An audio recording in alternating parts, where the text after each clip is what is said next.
All righty. This is a prediction of the big o Usyk under Usyk Anthony Joshua card. My predictions for this fight is Anthony, who is great in rematches. I believe will rematch him. Well, he only had one rematch so far with the guy who beat him. That was with Ruiz, a chunky guy, much of one of my people. And in the first fight, he was surprisingly knocked out, which was very ironic because Anthony is like the body beautiful, and he was beaten by a very pudgy fighter. Unfortunately for Ruiz, Ruiz came in a rematch even more pudgier, and Anthony elected to box him, and from distance, and Anthony being very tall, 6'6", opposed to Ruiz's 6'2" or less, boxed his ears off, and Ruiz wasn't prepared. Now, in this fight, both fighters are going to be prepared. Usyk is the smaller man, but not by much. They keep on saying how small he is because he was a cruiserweight. The man is 6'4", came in at 220 in this fight against Joshua the first time, and Joshua was outboxed. Joshua was trying to box a boxer, and it didn't work out. It don't work out when you try to box a boxer. You have to brawl with the boxer. You have to force him into that type of fight, especially when you have the advantages of the body beautiful Anthony Joshua. How I think this fight's going to go? I think it's going to be a very good fight, but Usyk will be beaten. I say by 11th round knockout. I think Anthony's going to try to make it into a brawl, in which Anthony has incredible power and take Usyk off his game.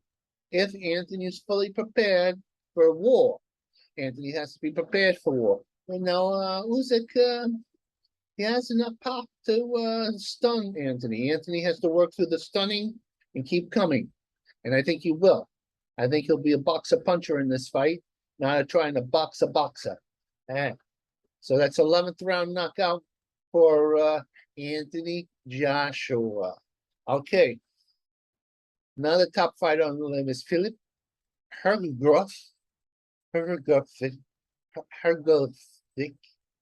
14-0 with 12 KOs versus Julie Zhang, 24 and with one draw and 20 KOs. This is a battle of giants. Both men are like in the 6'6", 6'7" range. But Havik is going to win this one. I've seen the Chinese fighter, this Manchurian candidate, can punch, but also he takes a lot of punishment, and he has, I believe, been floored in fights or very hurt, as I recall in this little brain of mine. Philip is going to beat him. It's going to be a spectacular knockout.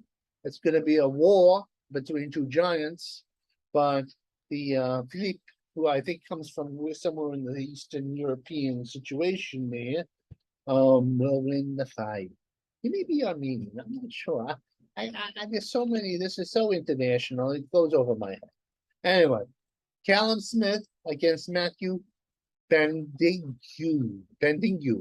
Callum Smith is 28-1 with I don't know how many KOs, but he's been good KO percentage against 21-1 with 12 KOs. Matthew's a French fighter. He's primarily a boxer, and he hasn't fought the kind of pedigree of fighter Callum Smith has fought. Callum is a good, solid fighter, and he's smart.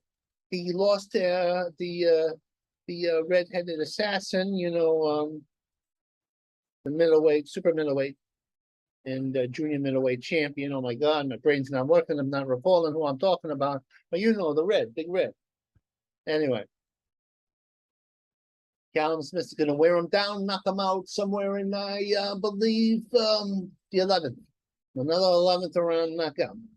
Okay. Now, as we go down on the card, Ramiro Ali, 6-0 versus Crystal Garcia Nova. Both are good fighters, but Remy Ali is a step above. She's got talent. The other girl will give her a good fight, but and in the end, talent and height, I think she's is gonna rush out. Now, Voodoo Jack, 26-3-3. I don't know the KO percentage here. I missed it right. Is gonna fight Richard Popeye Rivera, 21-1, 21-0 with 10 KOs. Voodoo is a good fighter, but I've seen him flawed. He can be knocked out. Popeye, I don't know if Popeye is a Puerto Rican Popeye or a Mexican Popeye, or he's going to be an Nigerian Popeye. No, not Nigerian, I mean Nicaraguan. But Popeye, I think is going to win this one. I think Voodoo Jack has a few miles on him, and it's not invincible. Richard Rivera is a fringe contender. He has talent, he's got punch, and he's got guts. And I think this is a crossroads fight where one person goes down, one person goes up. Okay. Now, we're going to have, let me take my little list off so that get somewhere here. Let's see. Andre Talbot, 19-1 with 15 KOs. Fast sport for the title. Very professional. Boxer, puncher. 19 with a lot of KOs. He's going to fight Tyrone Sprung, 14-0 with 13 KOs. Sprung comes from the martial arts family. MMA, and his father was a great martial artist. So the man has been training in fighting arts for years. I've seen tapes on both of them. They're both, Tyrone is very powerful, but primarily the things I saw of him was his knockouts at kickboxing. I think Talbot will win this fight, and it will be a war. Both men are capable of knocking each other out. Both men are very good. Both men are going to make a good show of it, I believe. So what else do we got here? Okay, we'll have Daniel Lipin, who I believe is from the Eastern European, against Joseph Jocko. Now, I believe Danielle is making his pro debut. They're not going to put him in with a monster.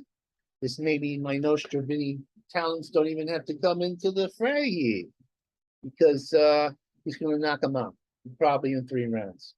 Anyway, now Zilid Amadou, who's from, he's an Arab fighter from, I believe, Saudi Arabia, is fighting Jos Orate, who has a record of 0-1.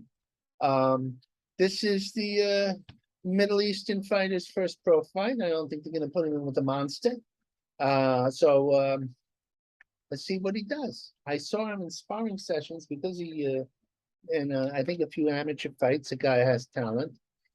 He's being trained by good people. And I see him knocking him out in about 3. Maybe I'll go the distance, but I see 3 rounds. Now that is my prediction for the big card on the 20th of this week. It's going to be good. Everything's going to be good. It's going to be a great card. And all right. Let's see. We are going to turn off this thing. Okay, boom. Goodbye. Goodbye.